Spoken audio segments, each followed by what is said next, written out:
Yes. Right room, wrong time. 15 more minutes. All right, it was a good warm up. Good to see you guys. Good about it. Vote no. That was a strong entrance. Was. Okay. Mr. Chairman, we're live. Alrighty, thank you. Let's call this joint committee meeting to hear Senate File 33 engrossed to order.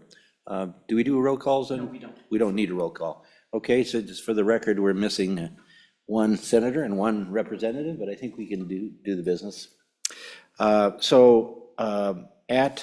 the issue here is with the actual language of the bill, what goes on to the license, driver's license.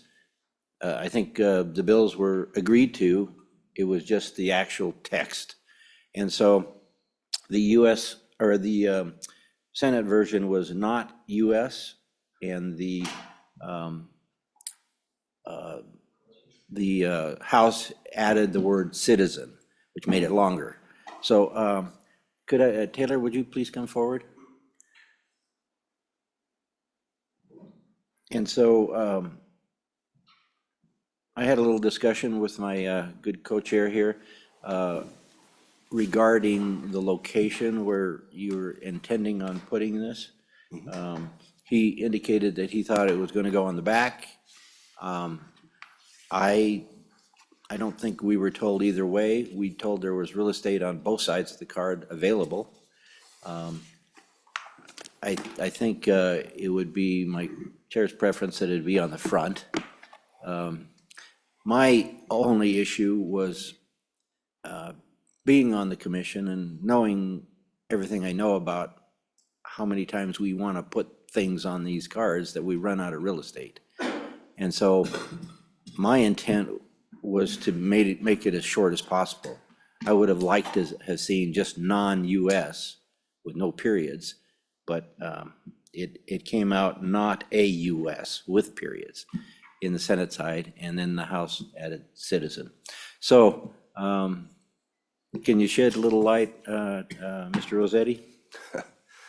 Thank you, Mr. Chairman. Taylor Rossetti, Deputy Director at YDOT. There was an awful lot of discussion and compromise, and I think what we did come to is that there is a spot that does not share any real estate with anybody on the back of the card that would be readily apparent to anyone who would flip the card over. There's plenty of room there to put in the text of "not a US citizen" in a bold font that would stick out from the other information that's on the back of the card. I do have a digital representation of that if the group would like to see it, just to kind of see what that might look like. That would be great. That out. Could you pass that out, please?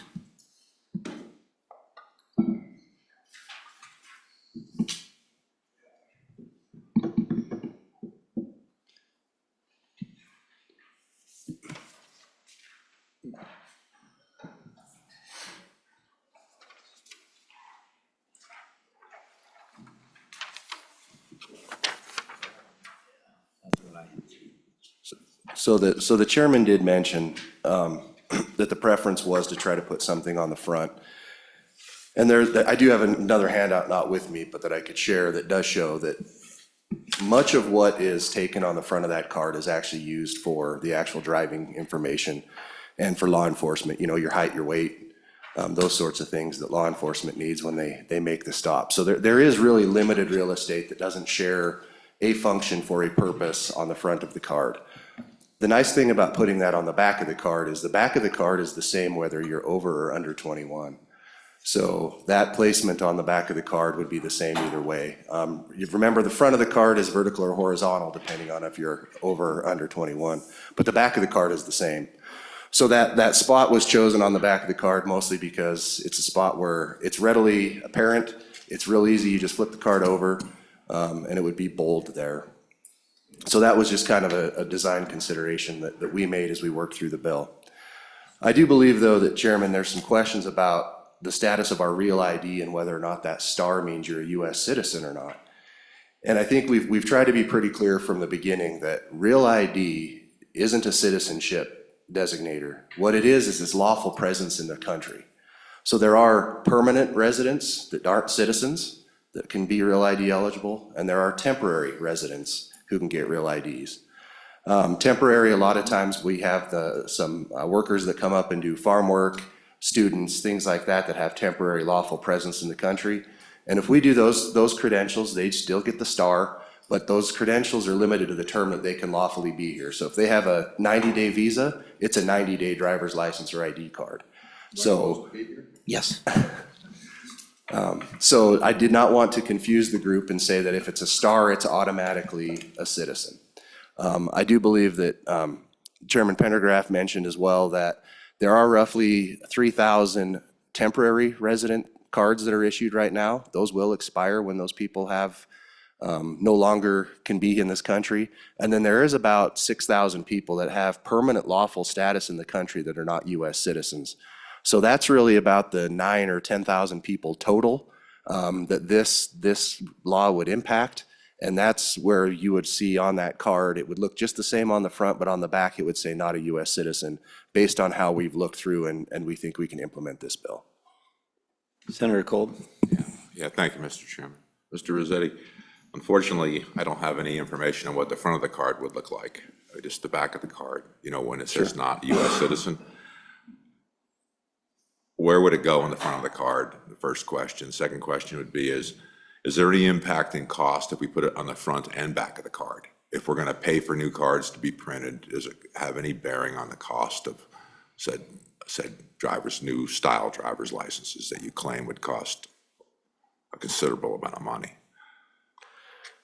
Mr. Chairman, Senator Kolb, there isn't a difference in cost. It's going to cost us about $65,000, $67,000 no matter what we do here. When we look at where it would go on the front of the card, I would actually have to displace something and probably move something to the back of the card in order to make this happen, if that was the idea. As we work through it, what we tried to do was urge the body not to be very prescriptive in what needs to go on the front or the back of the card, in that we're trying to do driving privileges. The not a US citizen thing is an additional attribute that really doesn't function on the front of the card. I think the places that we've looked at that it could potentially go on the front of the card is between the picture and the banner up top. The limiting factor of that is you're probably going to end up with bleed into the picture or bleed into the banner. So that's not going to reproduce very well. There's also a limited spot that you can see probably on your driver's license, Senator Kolb, maybe above at the very, very top. The problem with that is that is used for some limited term IDs and some other things. So there is actually stuff in that box programmed, it's just not on every face of every card. So there's a limiting factor there. There's also probably 4 lines sitting there available for the address. So it looks like there's space, because not all of it's used, but it is programmed for address. And as we move forward with our modernization, this body's also talked about the issue of having PO boxes on driver's licenses versus physical addresses. That will actually allow us to do the physical address even when only a post box is present. So there's really very limited room on the front of that card, Senator Kolb. So Taylor, yeah, if I recall testimony in committee, the Secretary of State did, he was pushing for it on the front of the card. And that's why we wanted to make it small. Right now, it's on there, right? Non-resident, it's just NR. Is that on the front of the card right now? And I think we were talking about right at the top. And that's the reason why we dropped the word citizen, is so we could make it in there. Yeah, I was advocating for just non-US, period, no periods or anything, but didn't come out that way. Because I know the front of the card is just jam-packed, and there may be things we want to put on it in the future that would preclude us from doing that if we filled it up now. In the back, besides that one spot where you're showing it now, is there more real estate too for other things in the future? Mr. Chairman, we did work extensively with the Secretary on this bill. And as we worked through it, I think getting back to the US citizen was really, I think, where we came to an agreement. The only thing that this body has prescribed that we actually have on the front of that card right now is the designation for the veteran. Everything else is really left up to the AMVA standard and the information that is used for law enforcement. So the only thing that this body has told us to put on the front so far is that veteran designation. Getting to the question on the back, the top of the back looks like there's an awful lot of space, but there's a security feature in the back of that that you can't print over. So roughly there's that, kind of looks like a barcode on the left-hand side. If you think the top end of that, that's about the highest that you can go as far as printing stuff on the back. That box is where you put your limitations like manual transmission. For me, I have to have prosthetics when I drive, things like that. So that's what that big box there is for. There's a little bit of space on the right-hand side on the back of the card that mirrors that left-hand box. So there still is a little bit of room on the back of the card if another designation were to come down the road. In recent years, the body did put on a medical alert, which is if you have any sort of spectrum disorder, or if you want to say that you've got diabetes or high blood pressure or things like that, it's an optional thing that people can do, and that actually does go on the front of the card right now. So that there is room, but it seems like every couple of years we're putting additional things on the card. Okay. Senator Cole? Yeah, thank you, Mr. Chairman. Just to be clear, Mr. Rossetti, we never had a conversation about putting something on the back of the card during the interim topic, conversations about where this would go. It never came up. So it's the first time I've heard about that we're putting it on the back, okay? That being said, the color choice would be the next question I would have. If we go to the back, could we just make it a red? Because black in the back blends totally into the rest of the card. I mean, we're trying to make it obvious and stand out. I think we're just losing. So instead of being in the front, we're going to the back. And then we go to the back, we go to black. Is there something would inhibit us to make it red back there, or is that some sort of other $250,000 extra upcharge for doing such a thing? Just, I guess I'm disappointed because we never spoke of this. And now I'm hearing about it, or at least maybe it's real clear now. It's gonna go on the back. Just a correction. We may not have spoke about it in the interim, but we did speak about it in committee. Missy did talk about putting it on the back of the card in committee. But you're right, we didn't, I don't recall talking about it in the interim. Mr. Chairman, Senator, is that okay? yeah. Mr. Chairman, I'd just like to propose a compromise. I think we should make the driver's licenses actually this size. Yeah. Laminated. Yeah. And, $2 million. and then we could put all sorts of propaganda. We'd have years of space to work with. We should think about that. And we did discuss the color change. Yeah, they wanted a different color banner, green, I think, is what we talked about in it. And it is a big cost change. Representative Yin. Mr. Chairman, thank you. So maybe just to get us focused, I'm pretty sure the only thing that this committee can do is either recommend that we add citizen or not have citizen. So Correct. I don't know whether the conversation about putting front or back or what color really matters at this moment, unless we want to go back and ask our folks to go to a free committee. Thank you, Mr. Chairman. I did, excuse me. I did speak at lunch, or at length with the secretary, and he was amenable to placing it on the back as this. I happen to like that because now you can put not a U.S. citizen, there's no ambiguity that's there. We do have to train the staff at elections to flip it over, which they kind of had to do anyway. For my part, I guess, I would be satisfied with having not a U.S. citizen. In fact, I should just move. I move that we put not a U.S. citizen on the obverse as shown in this one, and leave it at that. Okay, so we have that motion. I think Representative Yin is correct. All we're dealing with right here is the actual words, and we can't get into the color or anything like that. I think that if it's not on the front of the card, I don't have any heartburn with that either. Gentlemen? Well, apparently we can't even talk about that, Mr. Chairman.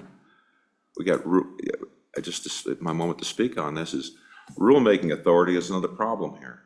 I mean, we end up with another product. I mean, I'm fine with it going on the back if that's where we're at, but it's unfortunate we're at this point now where all we're talking about is this, and they have rulemaking authority to do basically what the heck they want to. I mean, but a strict letter of how that bill is written. So I get, there's not a lot of choices here, so. Well, I think I take the department at the word that what we see here is what's gonna happen. Mr. Chairman and Senator Kolb and Representative Pendergraft, the idea behind not being super prescriptive in where it goes really does allow for room during a card redesign down the road. It's very clear by this discussion and all of the discussion that we've had related to this bill and other bills that it is the desire of the body to try to find room on the front of that card to display a designation like this. I think as it's worded now, it does give us the latitude to figure out how to design the credential so it performs as a driver's license first primarily, and as an ID and a voter registration thing secondarily. If it is the will of the body to put it on the front, we note that. Certainly during a redesign, we can look for that. And I'm not saying that it can't be done right now. I'm just saying the most logical place where that is gonna reproduce well, where it is gonna be very clear for all election officials, is gonna be on the back in that spot that we showed you. Okay, Kennedy. Senator Kolb. Yeah, just on the color, Mr. Chairman. We did speak about the color, and we spoke about the extra cost of the color, and the committee during the interim was amenable to paying for a color. You know, that color was being talked about, which one maybe we prefer, but we went from color to black. And I just want to point that out as a definite change. And I just don't like the way this is going. We voted for something, we removed something, and then it gets changed, and now we're not in a position to do much about it at this point. YDOT's gonna make a decision, and I just wanna voice my disagreement with that kind of an outcome. Mr. Chairman, Senator Kolb, I would respectfully push back a bit in that the bill is clear. It doesn't have the color designation in it, as Representative Yin pointed out. We did discuss that in the interim. It was clear that that was a $250,000 change. The body didn't bring that forward in this bill. What's before you is probably the compromise of the compromises. When we look forward to continuing to work with you guys to get you guys what you want. In addition, we did have an amendment in committee to change the color, and that was defeated in committee. You guys sure have exciting lives. Okay, so, Chairman. any further discussion? Senator Mr. Chairman, thank you. So just to be clear, the position is just to adopt that, the motion is just to adopt the House position at this time. Correct, that's the motion. Any further discussion? Senator Case? So this is, I'm sorry, this is Senate file. This is Senate file. So we could adopt the House position, or we could cede from our non-concurrence and crawl back into our hole and go up and have coffee. But staff may come back and say we need to recede from our non-concurrence instead of adopting your position, but adopting your position sounds more political. I'd support that.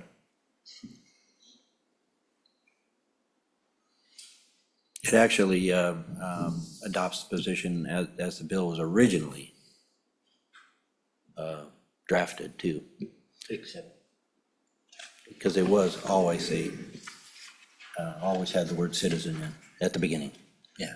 Yeah. As long as the word citizens in, Mr. Correct. Chairman, I'm happy. Okay, no further. Second. No. It was moved and seconded. It was moved by Representative Yin and seconded, you moved it by Representative Pendergraft, seconded by Representative Filer. Okay, do we do roll calls on these? Just a voice vote will do? Okay. All those in favor say aye. Aye. Those opposed? Okay, You run a tough ship, buddy. Well, Thank you. He's really stressful.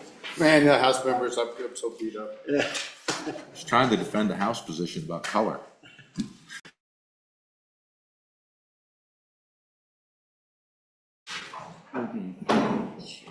Yeah. do we have to restart? Could change that. Well, you just keep streaming. Okay, so our next bill is Senate File 32 on roads and speed limits. And so as soon as we change out committees here, we'll begin. Committee members. All right.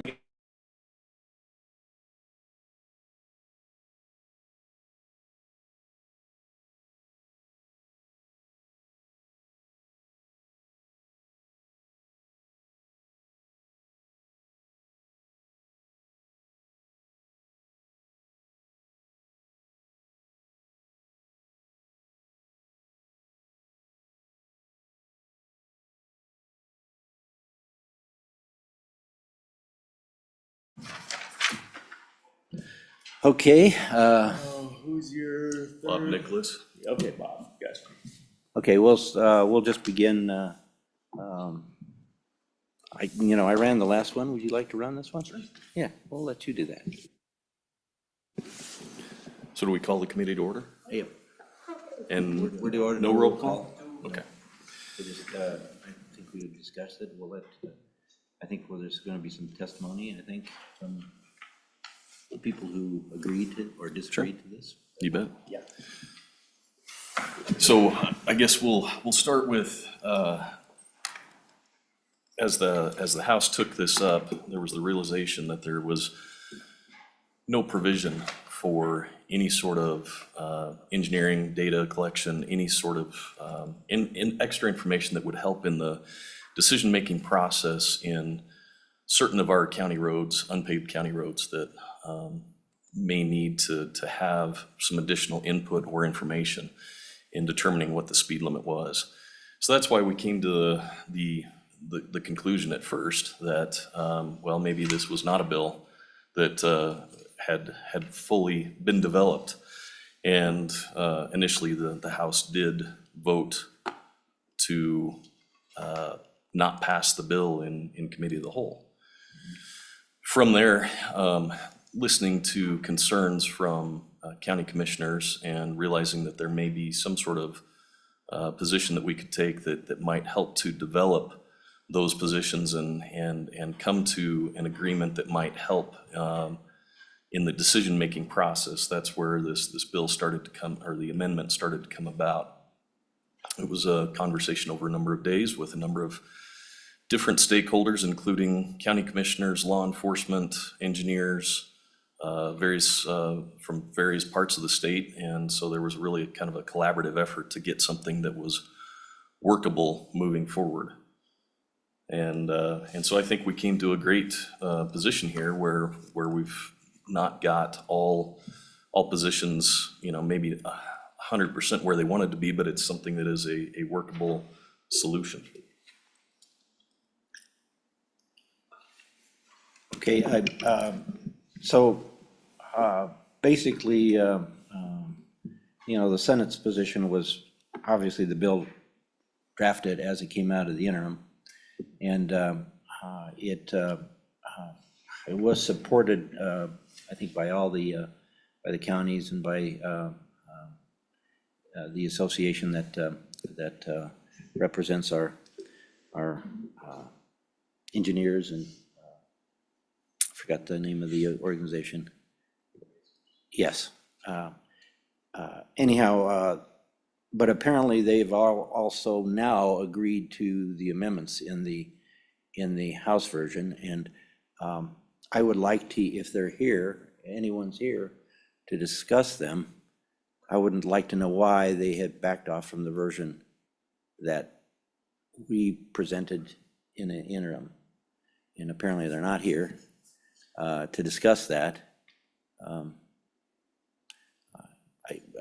Again, the senators were not in privy to the conversations in the House committee. And so to us, it seems that, I did present this on the Senate floor and asked for an aye vote because both the county commissioners and the engineers agreed to it. However, the Senate decided that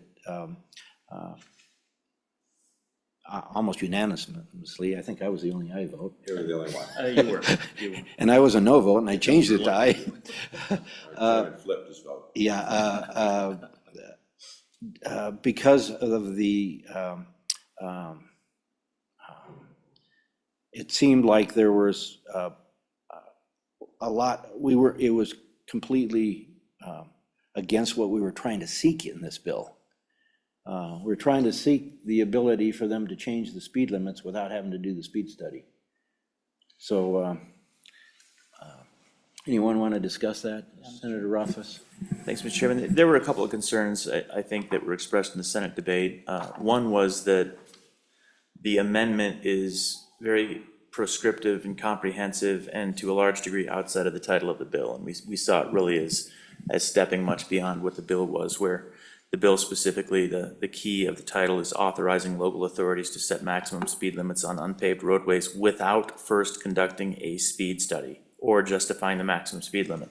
It's prescriptive in the title that there not be a speed study or justifying the maximum speed limit.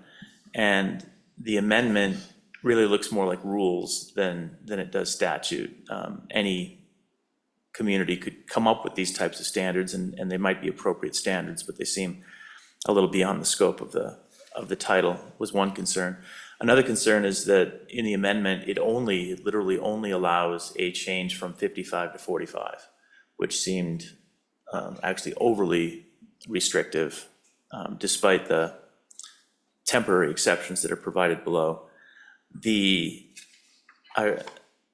I'd ask about this House Standing Committee amendment, because most of the House Standing Committee amendment seems to do the right thing, with the exception perhaps of the final clause on the amendment, or if the local authority holds a public hearing in accordance with Wyoming statute, et cetera.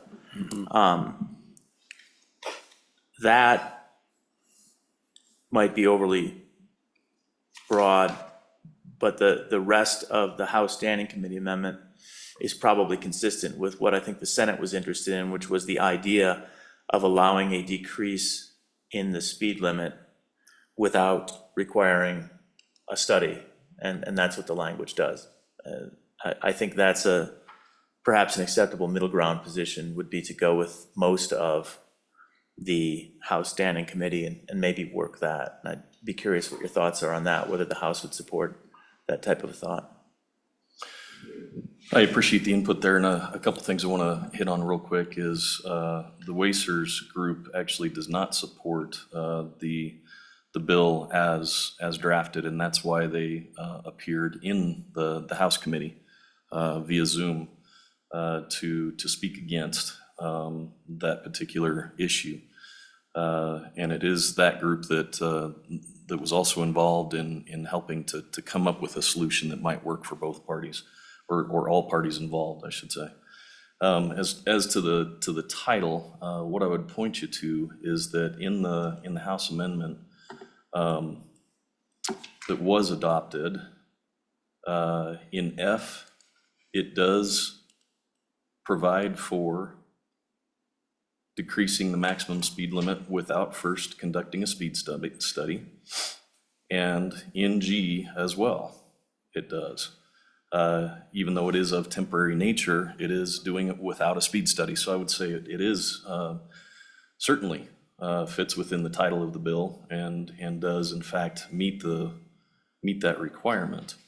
As to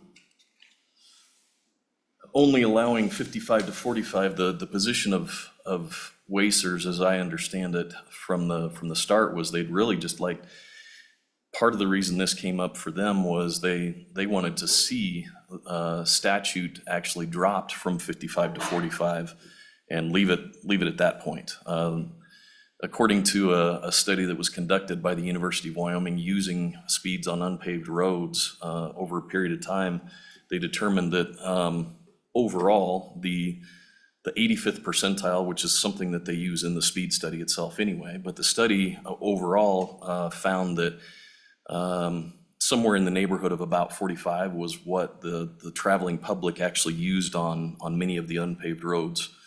And that kind of behavior is what is taken into account in a speed study. And so the Wacers position of saying going from 55 to 45 was really where they wanted to leave it, number one. And then number two, as we talk about going a little bit further into the speed study. Speed study just doesn't just go based off of what the speeds are out there. It takes into account the conditions on the ground, what the road widths are, the crown of the road, the cross slopes, the drainage ditches off to the side, curves, any other features that might be needing to be taken into account, hills that might need to be taken into account when setting speed limits. That's why the speed study is done, is to look at those different kinds of conditions and design parameters when considering what speed limit is safe, both on the low end and the high end. And so that's really the point of the speed study. As to the House Standing Committee amendment, once we came up with this amendment, that's actually, the House deleted the Standing Committee amendment because this amendment fit the bill just a little bit better, and all the parties involved. And I don't know why the Jeremiah was here. He stepped in and then I'm not sure where. Oh, there we go. Come on up.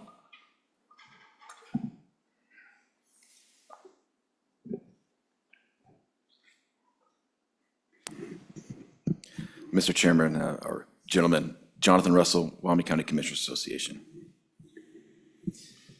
Mr. Russell, can you explain to us what your thinking was with how this process developed and how we came to an arrangement on the final draft? Sure. So there was a lot of evolution beginning in the interim, and a lot of debate and working while I was on both chambers on the floor. And then last week, everyone, as mentioned earlier, got together and tried to work out another compromise. And I think that we're probably at a good spot right now.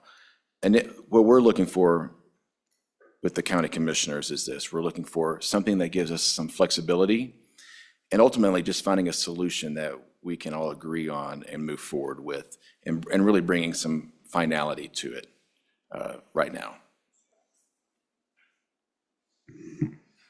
Senator Rothfuss. Thank you, Mr. Chairman.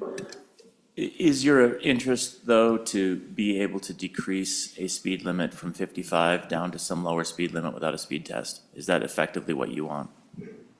Yes. So the House Standing Committee amendment does that? Where it's at right now, we're fine with.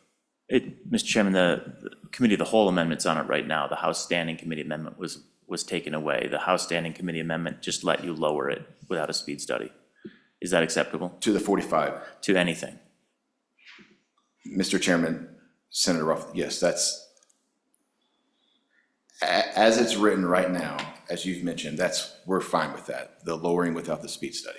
Lowering without the speed study. So you don't really care whether it's the House Committee of the Whole amendment or the House Standing Committee amendment, both of them achieve your interests?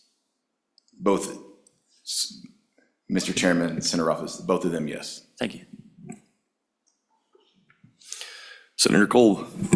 Yeah, thank you, Mr. Chairman. So what does this bill do? The way I'm reading this, I don't see where it's any improvement over what we're doing currently.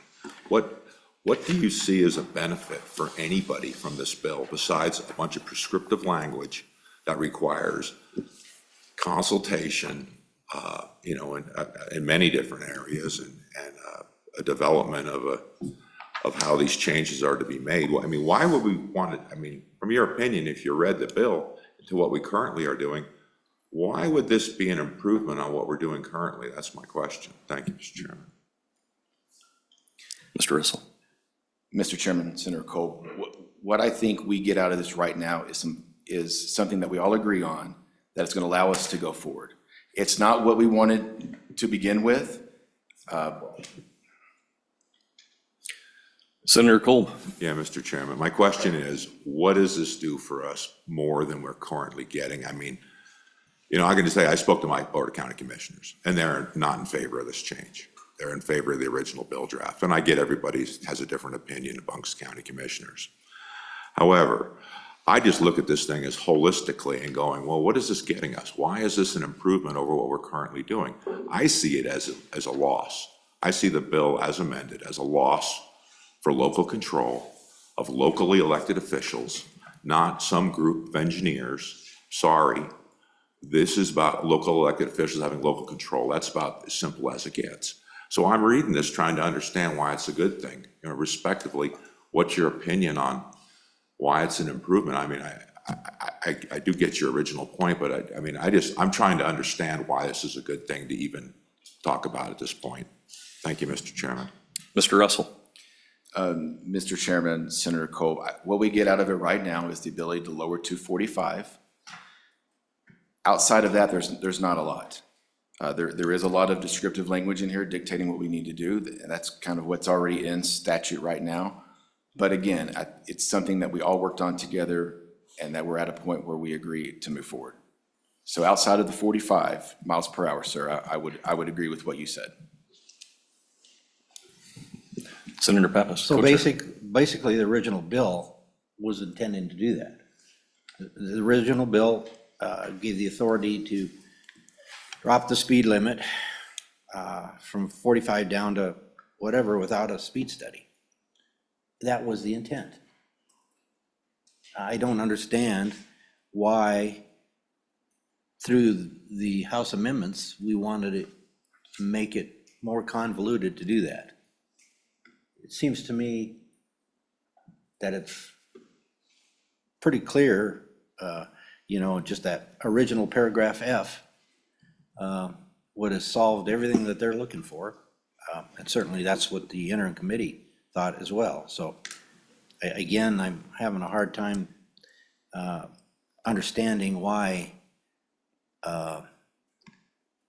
the engineers and House members are thinking that the amendment's making the bill any better. It's actually, in my mind, tying their hands more. Senator Rothfuss? Thank you, Mr. Chairman. Two things. One, I do think there was a little flaw in F where the intent can be achieved, but you could also theoretically take a road that had a 30-mile-per-hour speed limit and increase it to 55 without a speed study. That was a concern that was expressed in the Senate.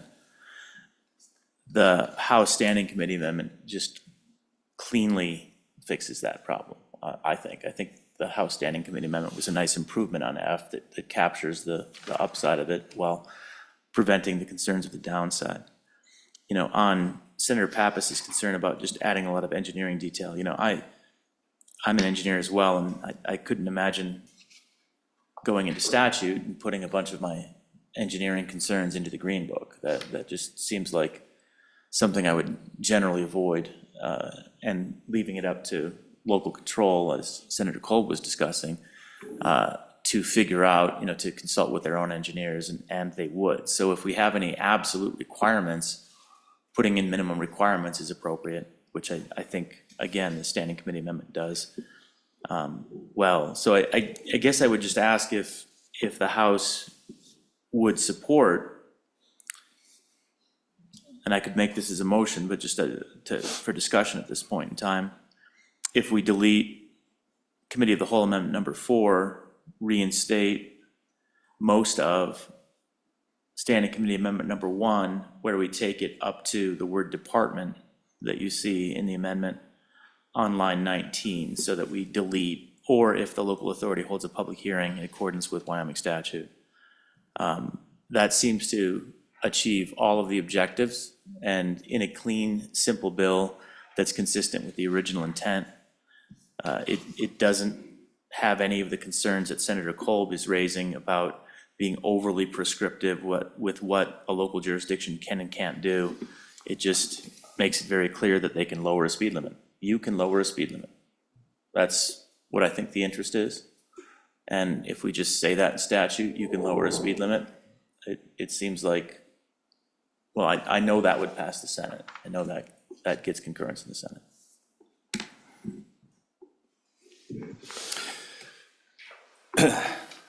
To those points, I appreciate the Senate's position. I would first start by saying this does not, still does not take away local control. There is still local control. There has been with the original study requirement as it sits with the rules of the department. The local entity is still able to, as it sits, without any bill, the local entity still is able to do a speed study to set those limits. The speed study doesn't absolutely require a certain limit. It does provide flexibility, and it takes into account local conditions on the ground. And so that's all part of the local control. It's not the state saying you have to set the speed limit at this point. The way this bill was crafted was to actually allow a little bit of extra flexibility, or the amendment was crafted was to actually allow a little bit of extra flexibility from what is currently in statute. To be able to say we can drop it from 55 to 45, to be able to account for much of what's already going on on our county roads. That's without doing the speed study. That's extra flexibility. That's extra local control. The extra section there also allows for the temporary nature. And part of the reason for that was the concern that there might be one of the counties that was discussing this was talking about when we have fracking projects going on and there's a tremendous number of trucks, maybe they need to have the ability to set a different speed limit during that period of time. And to be able to work with their operators to say truck limits should, because the truck's going in here, the speed limits should be lower. But we also don't want to come to the point where we're setting speed limits arbitrarily low, because you can also create a safety situation in that case. If you set speed limits arbitrarily low and you have, say, truck traffic that is following the limit and cars are behind them with that really want to get out and around them, you have hills, you have curves, you have everything like that that are possible to create a dangerous situation. You have traffic that is speeding by a moving truck when trucks are blowing up the dust and everything like that. And so that has to be taken into account, where you don't want to arbitrarily lower the speed limit too much.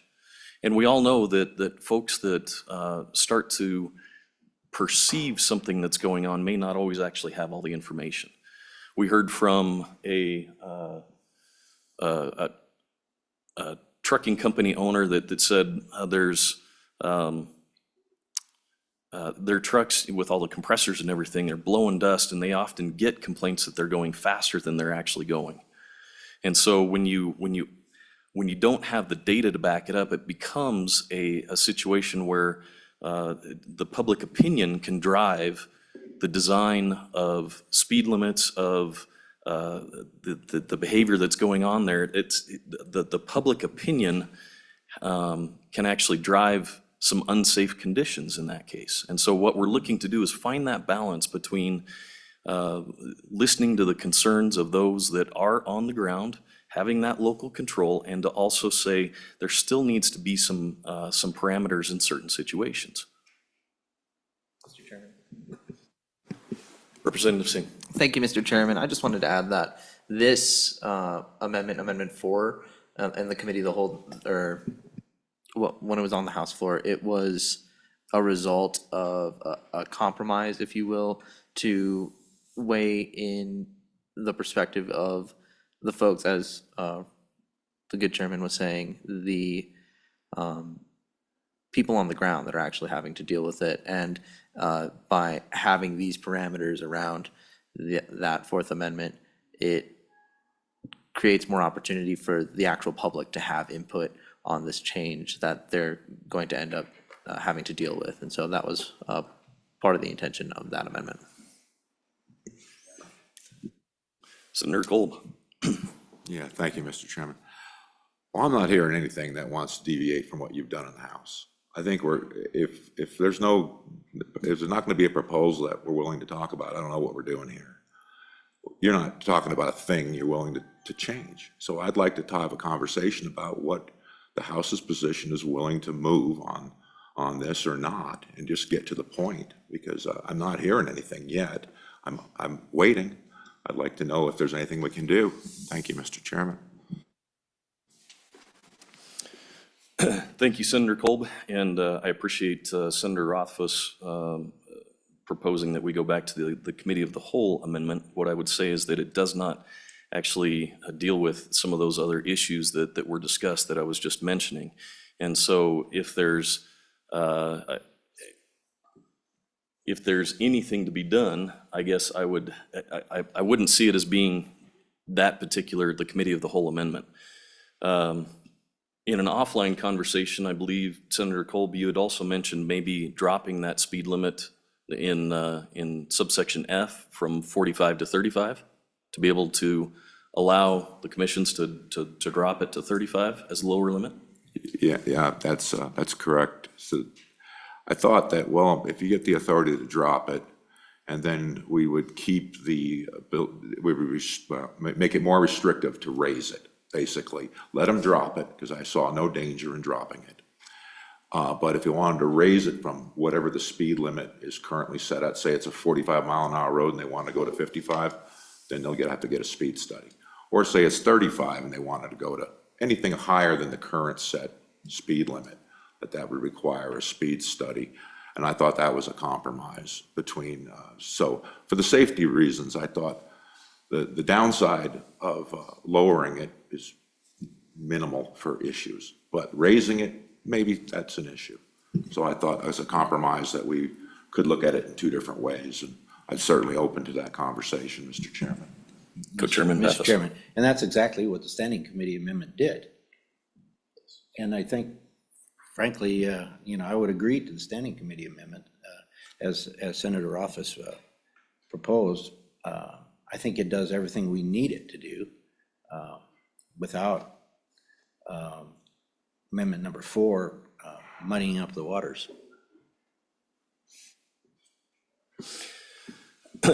Senator Kolb, I guess I would say, and Senator Pappas, there was the mention that if you're looking to drop that, just without any sort of speed study, I would suggest that maybe we can lower in subsection F from 45 to 35 as the lower limit. But anything beyond that, if we're talking about, for the reasons I've already identified, there are some concerns with arbitrarily dropping speed limits too low as well. And so if I guess there's the compromise that I would propose is just change subsection F of the existing House amendment to reflect 45 to 35 instead. Well, yeah. So 55 to 35 would be the final, and right now it's 55 to 45.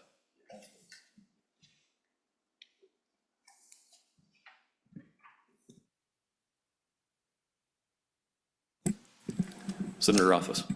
So I'd kind of recommend from the other side, which would be to add a minimum or a maximum minimum, however you want to call it, to the House Standing Committee Amendment to make it clear that you can't lower it below 30, for example, without a speed study. So basically you can lower it down to as far as 30 with no speed study, and then outside of those bounds or an increase, you'd be able to do it.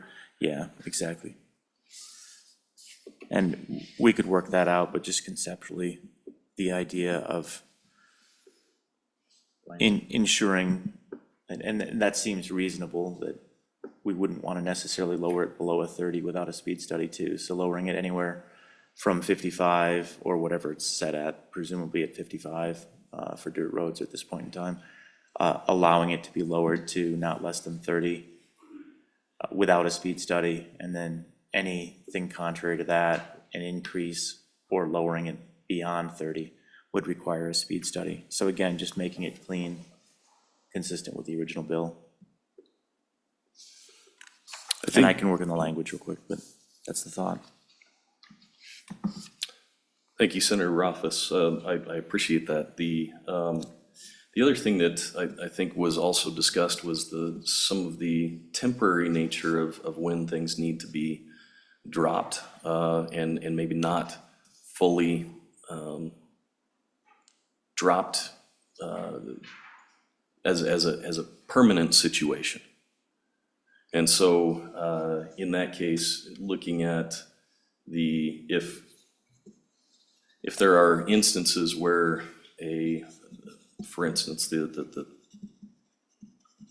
fracking job that might need to be done for 6 months at a time, or something along those lines, to temporarily lower that speed limit, then put it back up.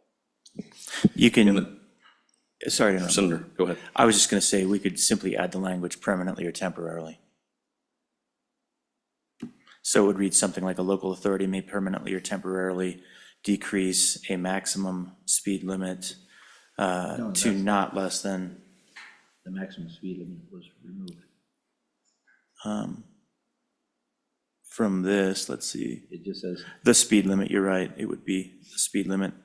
so it'd be a local authority may decrease Right, a maximum speed limit. And then here. So it where did you keep put in not maximum, less than yeah. To not less than. right, that was what I was saying. That's what Yeah. you were trying. Yeah. Senator Cole. Yeah, thank you, Mr. Chairman. For the sake of, I guess, meeting folks maybe closer to the middle, I'd probably be amenable instead of 30 to 35. If that made it more palatable as an agreement, as opposed to 30. Realistically, on county roads, I mean, I did it for 8 years as a commissioner, and 35's, I mean, if you're saying 35, there's probably a reason why it's 35. If you want to go lower than that, I think you make a good point that there may be some other things that have to be looked at because of traffic or turns or whatever be the case. But for negotiating purposes, I'd be willing to move it up if you're willing to move on this direction we're talking about right now. So on that point, if I may, Mr. Chairman, follow up, most cities in the state have default speed limits of 30 miles per hour. So that was why I was suggesting 30. It would be seamless going from a county road into a city. I don't know why you wouldn't want to be able to lower it to the point where you had a seamless transition between county and city 30. And again, this is not an area where I've done engineering work. It just seems logical rather than technical, that we would go with 30 instead of 35 for that reason alone. That every time, I mean, and maybe there are exceptions, but it seems to me that when I drive into any of the larger cities, it provides me a default speed limit of 30 miles per hour. I appreciate that.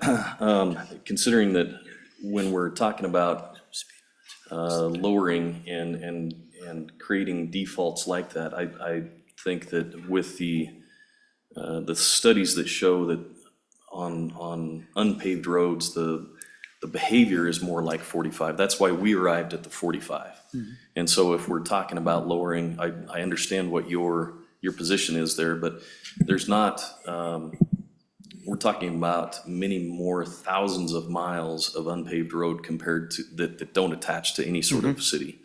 And so I guess I'd be amenable to the 35, Okay. given that it's a local kind of an issue that commissioners. Sure, I wouldn't block anything based on that. It just seems like 30 makes more sense. So the language then for F could be, a local authority may permanently or temporarily decrease a maximum speed limit to not less than 35 miles per hour for unpaved roadways under statute without first conducting a speed study or providing justification for the maximum speed limit. Seems to hit every interest. Now, are you working off of the original House Committee amendment or the standing? Mr. Chairman, I went back to the original bill. The original Just to bill. make my life easier. Mr. Chairman, I think the position is that our middle point would be to not go with the Committee of the Whole Amendment, but to resurrect the Standing Committee Amendment. Well, Mr. Chairman, And modify it as he just mentioned. yeah, it's between the two positions, so we can just, at this point, it would be constructing a new amendment, which is fine, because it is between the two positions, pretty clearly, I think. If anybody objects to that, then please object, but it seems very much between the two positions. So it would just be a new amendment to the F paragraph only, where it would be, as I'll reread it, a local authority may permanently or temporarily decrease a maximum speed limit to not less than 35 miles per hour for unpaved roadways, et cetera, carrying the original language. And then it's without first conducting a speed study or providing justification for the maximum speed limit. So going back to the original language, I think that hits all interests. And at that point, the local authority is obviously welcome to do any engineering work they want, have any hearings they want. There's no restrictions on that. I would expect them to if it was contentious, if it was out in the middle of bloody nowhere, as you suggested many of these roads are. I don't know that they'd go with a hearing if they felt like they wanted to lower it to 45. They'd probably just lower it to 45. That's fine. But if it was, you know, in one of the dirt roads, like when 9th Street turns to gravel out of Laramie, I hope they'd have a hearing. Just, Mr. Chair. Senator Cole. Yeah, thank you, Mr. Chairman. And it also was a may. This was always a may. They didn't have to do any of these things. It was always a may. And, you know, and I realize our counties vary from, I mean, they're as diverse as they come, from sophisticated counties to non-sophisticated counties. And this all was driven by the fact of a subdivision that went next to a county road, and the county commissioners wanted the ability to lower the speed limit because of the safety concerns, because of a new development. That's kind of where this whole conversation started from, to help maybe folks that weren't sitting there listening to this as a bit of background. That was the core of the discussion. Thank you. And Senator. Mr. Chairman, I've got another meeting in about 3 minutes. So would it be in order at this point in time for me to make that motion? Yes. Okay, Mr. Chairman, I move that we delete both amendments that we have before us, both the House Standing Committee Amendment number 1, the House Committee of the Whole Amendment number 1, and further amend the original language on the F paragraph so that it reads, a local authority may permanently or temporarily decrease a maximum speed limit to not less than 35 miles per hour for unpaved roadways under statute without first conducting a speed study or providing justification for the maximum speed limit. Seconded. Moved by Senator Rothfuss, seconded by Co-Chairman Pappas. Is there any discussion? So, real quick, before we get to that, I think this is a reasonable compromise. It does take out a lot of the complexity of what our amendment was, and still fits not quite close to, or not quite at either position, but I think is a reasonable solution. So with that, all those in favor say aye. Aye. Aye. All those opposed? Motion carries. Awesome. Great work, everyone. Thank you.